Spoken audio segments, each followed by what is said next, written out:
Hello guys, कैसे हैं आप सभी लोग। वेलकम बैक टू माशाकाश टेक्स। मेरा नाम है एकांश Sharma.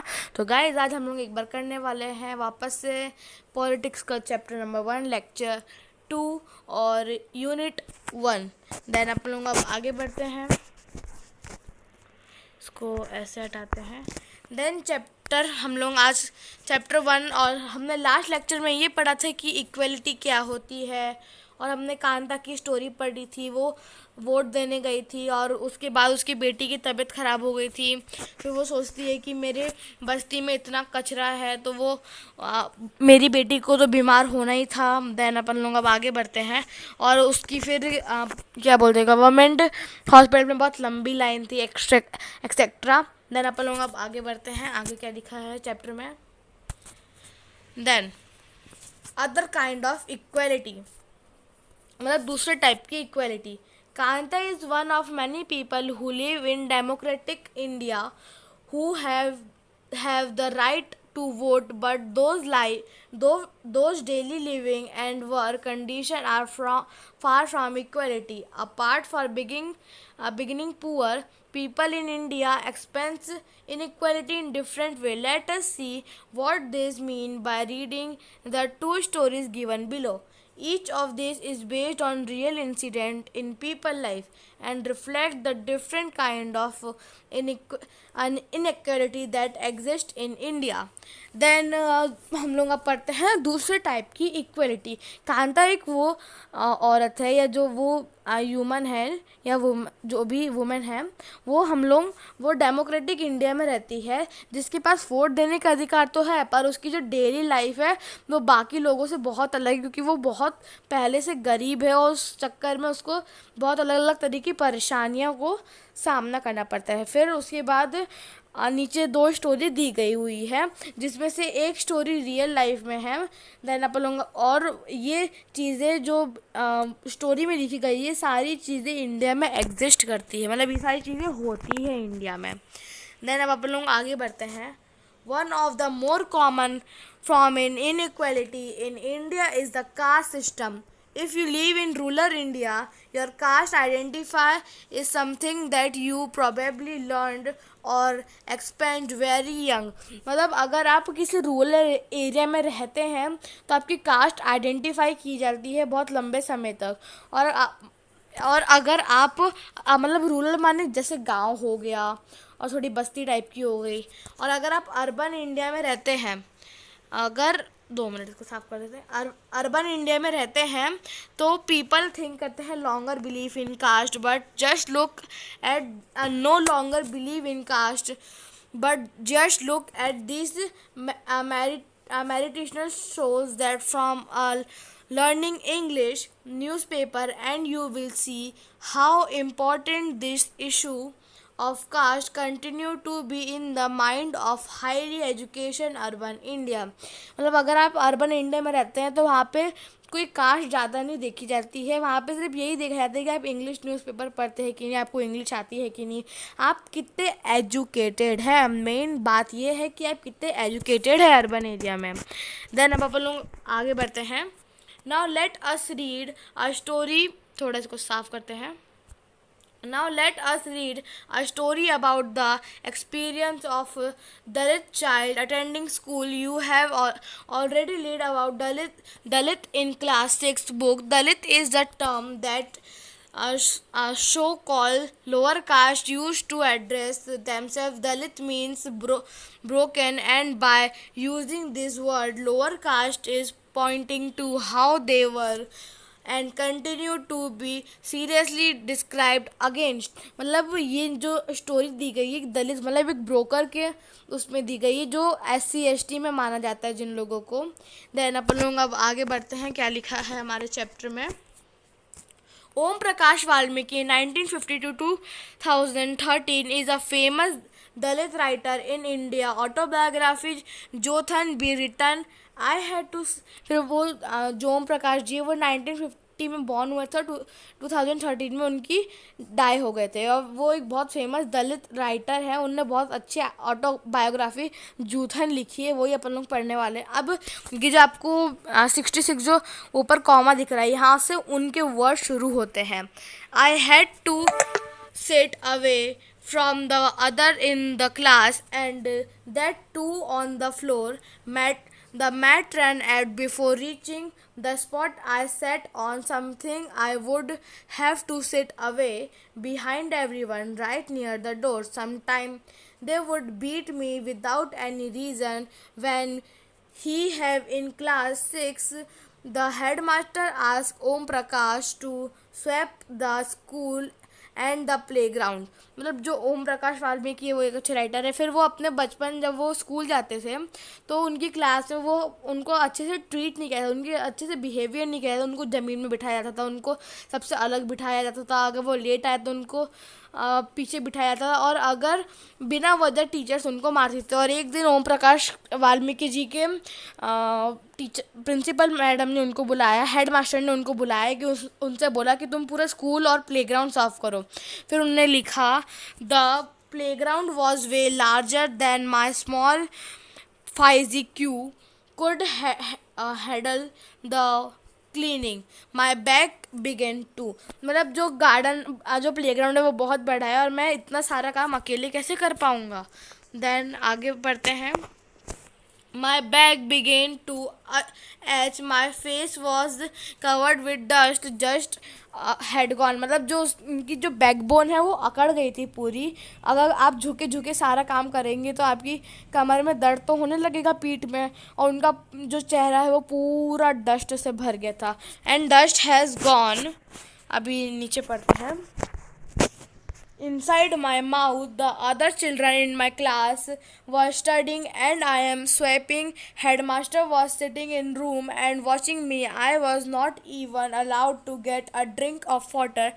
I swept the whole day from the door and windows of the school, rooms and eyes of the teacher and the boys saw this spectacle. Om Prakash was made a sweep the school and the playground for the next couple of days, and this is only came to end when his father, मतलब ये कब ख़त्म हुआ, जब उसके father आए और उसको देखे और बोले, who happened to begin passing by, saw his son sweeping the confident the teacher and then walking away from the school holding Om Prakash's hand.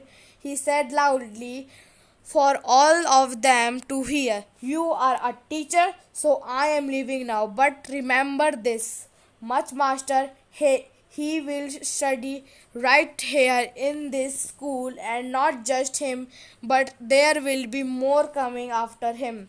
मतलब वो उसके जो फादर है बहुत गुस्से में टीचर के पास जाते हैं और बोलते हैं कि तुम टीचर हो तो मैं यहाँ से चले जाता हूँ, बस ध्यान रखना ये बच्चा यहीं पे पढ़ेगा और इसके जैसे और बच्चे आकर यहीं पे पढ़ेंगे और मैं भी देखता हूँ। उनने ये बोला।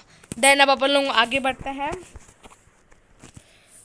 इसको थोड़ा सा ऐसे करते हैं। The second story is based on the incident that took place in one of the India large cities and is common partial in the part of the country. It is a story about Mr. and Mrs.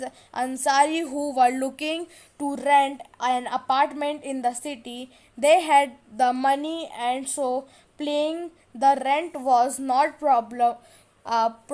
They went to a property dealer for help to find a place। मतलब जो second story है उसमें mister और Mrs Hansari रहते हैं जो बहुत लोग place in one of the large city. वो एक बड़ी शहर इंडिया में इंडिया के एक बड़े शहर में ढूंढते हैं और उनके पास मिसेस और मिस्टर और मिसेस अंसारी के पास रेंट की कोई कमी नहीं थी और वो ढूंढ रहे थे। देन फिर वो एक the dealer inform them that he knew about quite a few apartments that were available for rent. They visit the apartment and the Ansari like it very थोड़ा सा इसको ऐसे कर देते हैं। Okay, then it very much and decided to take it. However, when the landlady found their name, she made an excuse about how she could not rent the house to sometime who ate meat because the building did not have any non-veg resist. Both the Ansari and property dealer was surprised to hear this because अब इसको थोड़ा सा और ऐसे कर देते हैं. हाँ, they could not smell fish being cooked in the neighbor house. The same excuse was repeated in the second and the third apartment. Finally, the property dealer told them they might want to change their name and they themselves mister and Mrs Kumar. तो उनको कोई मिल नहीं जाता. अंसारी माने मोमेडियंस होते हैं. तो फिर उनके डीलर ने उनको कहा कि तुम लोग अपना नाम चेंज कर लो. उन्होंने अपना नाम चेंज किया कुमार में. और देखते हैं अब the Ansari were reactive to gain the decide to look some more. In the end, it took whole month of looking at apartment before they found a landlady who was willing to get the price rent. फिर वो पूरा महीना ढूंढते हैं कि वो किसको मिले. मतलब देखिए उनको फाइनली मिला था एक. और देखिए मतलब अगर उन्हें नाम चेंज किया तो उनको जल्दी से मिल गया. पर अगर वो अंसारी में ही रहते तो उनको नहीं मिलता. इसको कहते हैं इक्वलिटी. मतलब आप मोमेडियन हैं तो आप किसी को घर नहीं देंगे. अगर आप कुमार हैं तो आप किसी को घर दे देंगे.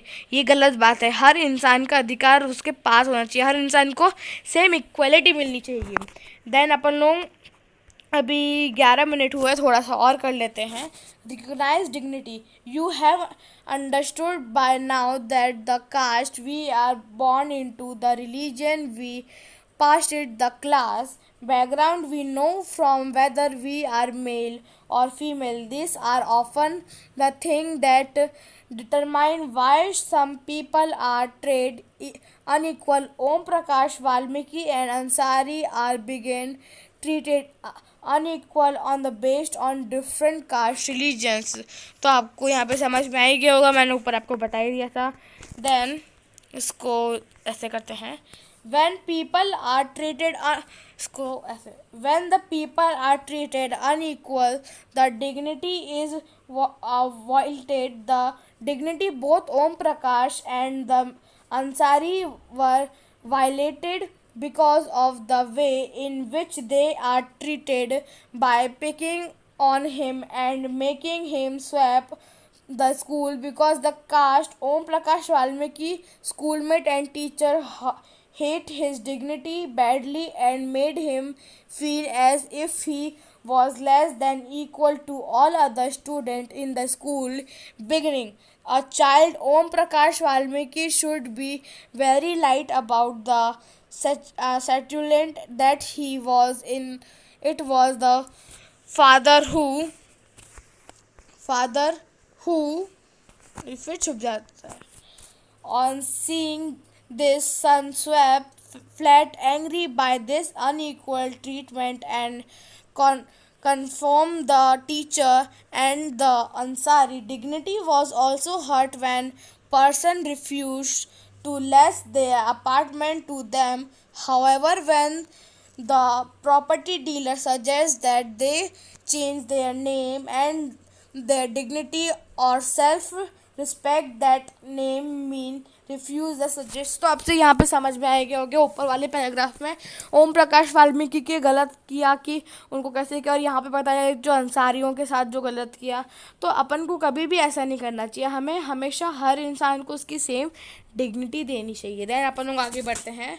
ओम Prakash and Ansari do not deserve to be treated like this. They deserve the same respect and dignity as anyone. मतलब ओम प्रकाश और अंसारी को वैसी डिग्निटी नहीं मिलनी चाहिए जैसे उनको मिल रही थी. उनको वैसी मिलनी चाहिए जो सबके साथ हुई, जैसे नॉर्मल इंसान के साथ की जाती है गाइस.